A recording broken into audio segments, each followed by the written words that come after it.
Hey guys, just another human here with the deck list I ran at this year's Digimon Nationals. After deliberating on what deck to take to this year's Nationals, I decided to pick up on Mervamon just a week prior to the event after seeing Tessero playing the deck. From there, using his list as a base, I decided to work on the deck for the past week, and this is what I came up with. My matchups were O-Force, BlackWarGreymon X again. Round 4 opponent, I'm sorry, but I don't remember what you played. Round 5 was Grandis. Round 6 was Mervamon against Tamers. And round 7 was Xros Heart, giving me my third loss, sending me to 4-3. That's where I decided to drop from the event, spend the rest of my day hanging out with friends, and enjoying the event. Here is my deck list. Same as before, we have 4 Tamers, 4 Gabumon. Those are no-brainers. I did cut down on the Psychmon to 1, Digimon to 1, Ignitemon at 3. Psychmon, great floodgate. It prevents on-play reductions, such as Xros Heart, Blue Flare, FXmon, and Geostar. Digimon, floodgate to prevent memory manipulation by card effects besides Tamers. Great for the mirror match. Ignitemon, floodgate removal as long as you have a second body. Pandemonium Flame equivalent. If you have a second body, depending on the level of it, you can remove something that's equal to or less than that level of the Digimon that you delete. And the ideal target to cross with Merva. That way Merva is an 8-cost target, play something with an effect, Ignitemon will gain you a memory, it becomes a 7-cost to play. Level 4, Standard Scatter Mode, Standard Icemon. Of course, we have Dark Lizardmon here, which synergizes extremely well with Mervamon. Since Dark Lizardmon is a retaliation, it does get Blocker and Rush. Now we have the Promote package. Of course, Promote is Rush. Ginkakumon, Memory Manipulation. Ginkakumon helps with Floodgate removal. You remove their floodgates such as Madoki Betamon, Gazimon, Psychmon. Level 5s. You will have Cerberusmon package. 3 of each. I would play 4 if I could, but there's no space. We have Chaosmon. Lucimon Chaos Mode. Lucimon Chaos Mode, Security Bomb. If you have a dead or alive in your security. Or it can be played off of Creepymon. Very good. Even late game. If you don't have those, you can even play it for 5 or even 8 costs, depending on the number of cards in your trash. Of course, we have 1 Chimeramon, the 1 Chimeramon to Jobless, because the deck plays a lot of level 4s. Mervamon does bring level 4s out. So if the level 4s do survive, you can Jobless with Chimeramon, and from there you can go into level 6, such as Minervamon or Lilithmon, depending on how much memory you have. Megas, level 6, Mervamon, core of the deck, Digicross for 8, and if you have Ignitemon as a source, it becomes 7 cost, just like I said earlier.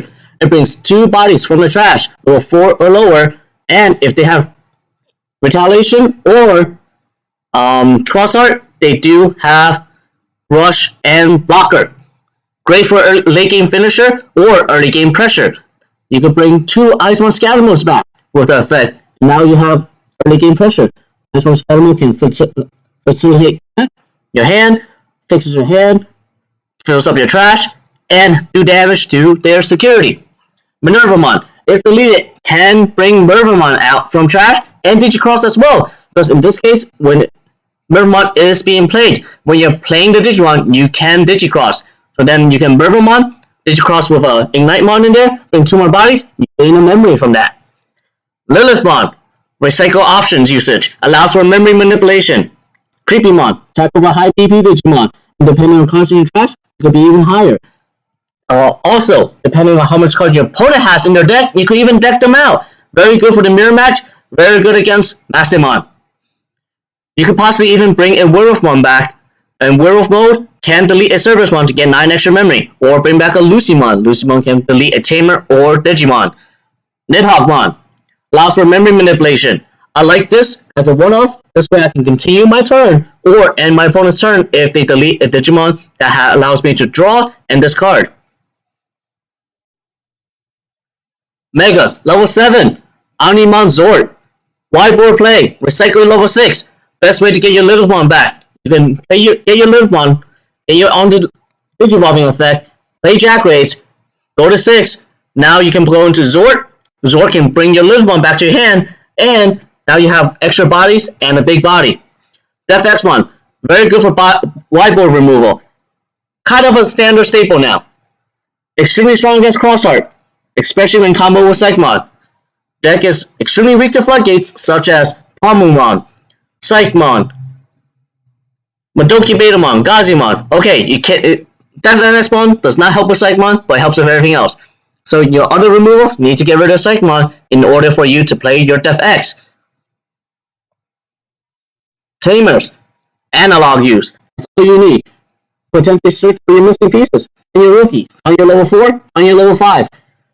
Your level 5, Cerberusmon. That is ideal level 5 to Digivolve into. If you already have a Cerberusmon, you can find your Werewolfmon. Now you can delete your Cerberusmon that has a source, analog, hatch an egg. Now you prepare for the next stack. Options. We have more options on the next page. First, I'll talk about these 3. Death Slinger, Falling from Darkness, and Purple Memory Boost. Death Slinger, Security Bomb, potential high level removal from your hand for a cost of 4. Depending on the state of the game, it could be even higher. You can delete a level 6, possibly even level 7. If it's trash from your deck, be a Creepymon or Dort, you gain a memory as well. Makes them cheaper.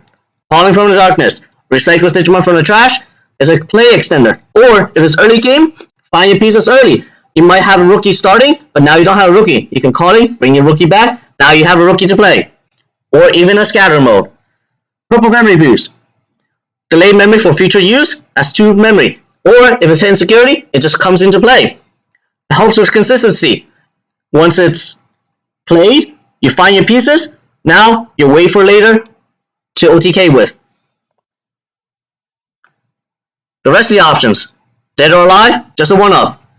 Deathclaw, just a one-off. Why? Because there's one Pandemonium Flame as well. Jackray, 4-off. Deathclaw, Floodgate removal, standard. Also, early game if you remove their level 4s, if they don't have a rookie, very good for you. Dead or Alive, potential Security Bomb, bring a Lucymon back, pop a Tamer, pop a Digimon, whichever you need. Possibly even bring a Werewolfmon back. Werewolfmon, you get 9 extra memory because of having a Cerberusmon from your security, or if you're playing from your hand, delete a Cerberus, that's plus 1 memory. Instead of a memory neutral of playing 9, gain 9, it's play 8, gain 9.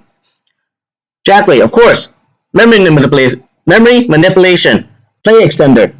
You want to play it when you can memory choke your opponent or extend your play so then you can continue your turn. You can even OTK because of this. Late game, if they're 2 costs each, 3 of them, you go to 7, because you start at 1, you can play a Mervamon, go to 0. That's 3 swings straight at your opponent's security. Pandemonium Flame, Security Bomb, removes unsuspended Digimon. Very good into the Melga X matchup. When your opponent attacks with an X antibody source and then Digivolves, they are unsuspended. Here's Pandemonium Flame, it will delete it. Following, it can delete a Mervamon to allow you to play a Mervamon as well. So this is essentially your Revive from Darkness replacement. Matchup overview. Xros Heart. Pretty even. 50-50 I say.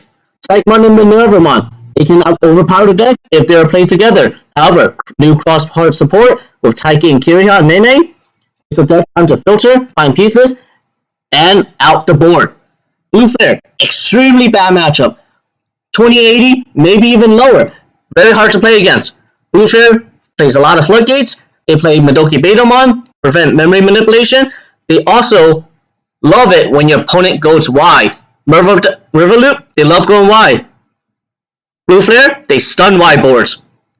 Make it so that you cannot attack and you cannot filter your deck. BlackWarGreymon X, also 50-50 I say. Pretty even matchup, very skill intensive. Advantage goes to wide board and speed of the deck. As long as you go wide and attack fast, BlackWarGreymon X, they will not be able to fight back because they need time to set up. If they don't have the stack, you take the win that way. Even through Greymon X protection, if they have the protection, if you have enough cards in your trash to use your Death Slinger or possibly even Pandemonium Flame, you can out their board. Even if they have redirect with BlackWarGreymon X, it only redirects the highest DP, so you can tap with the lower DP Digimon. GrandisKuwagamon 45-55 with Grandis advantage, I say. Grandis, they're extremely strong, hits fast. If they OTK you, you just lose. That's just how the game is. However, the deck does have a lot of security bombs. Security bombs is what Grandis do not like. I want to hit into like a Dead or Alive, Jack Ray, some deck can end their turn or stop their attacks. That's all you need to tap back. Next up, we have BlackWarGreymon X matchup. I say 60-40 with advantage. Retaliation block coupled together with blockers helps the matchup a lot. So you go into Merva, Digicross, you get 2 Dark Lizardmons, and they have 2 retaliation blockers that they have to deal with, along with a Mervamon blocker. That's 3 blockers. It makes it so much harder to OTK. If they can't, you can go for a clapback. And if they can clear the board, okay, they pass you your memory, but they are not hitting the security. You're okay with that. Instead of a new stack, then you clear the board again. Mastemon 40-60, Mastemon Edge. Only because of the new Mirai support, Angelmon, Lady Devimon. That takes advantage of massive board control. Mastemon does that. Mastemon will be able to clear the board and clear other Tamers as well. Even if they don't, they can go into a Ordine. Ordine clearing the board, they recover everything again. That plays Azimon and Psychmon, something this deck does not like. UlforceVeedramon 30-70, UlForce has advantage. UlForce plays a lot of Tamers and low DP Digimon. In this case, more likely than not, your Eismon will not be deleted in security. Even if you attack them, if you hit Tamers, that's it. They are searching, they're finding the pieces. If they find the pieces, all your Digimon gets bounced back to your hand. They will not get their on deletion effect, preventing Eismon advantage. And from there on, it becomes a snowball. As long as your Eismon Scattermons do get deleted and you're able to fill up your trash, there is a chance to come back. As long as you can get those cards. Here is the deck list. I'll repeat it. 4 Mervamon, 3 Ignitemon, 4 Goblinmon, 1 Gazimon, 1 Psychmon, 9 rookies total. 3 Dark Lizardmon, 1 Kinkakumon, 1 Ginkakumon, 1 Ginkakumon Promote. 4 Eismon Scattermon, 1 Eismon. That is 11 level 4s. We have 3 Cerberusmon, 3 Cerberusmon Werewolf Mode, 1 Chaosmon Lucimon Chaos Mode, and 1 Chimeramon. Ideally, your Cerberusmon is the one you climb into, so you have a Werewolf Mode to play. Otherwise, you can still go into Werewolf Mode and then go into level 6 if you need to. Our level 6s: Mervamon, 1 Lilithmon, 1 Nidhoggmon, 1 Creepymon, 3 Mervamon, total of 6. Our level 7s: 1 DefX, 1 Omnimon Zord. 4 Jackrays for options: 1 Calling from the Darkness, 1 Dead or Alive, 1 Pandemonium Flame, 1 Death Slinger, 1 Purple Memory Boost, and 1 Deathclaw. Finally, 3 Analog Youth. Total, there are 20 one-offs. I'm sorry, but I'm sure a lot of people that do not like the ratios of this deck. But if you do, like, comment, subscribe. If you don't, please explain why. Please comment it. I want to hear your opinion and see what you would do with this deck. Thank you for spending your time to watch this video.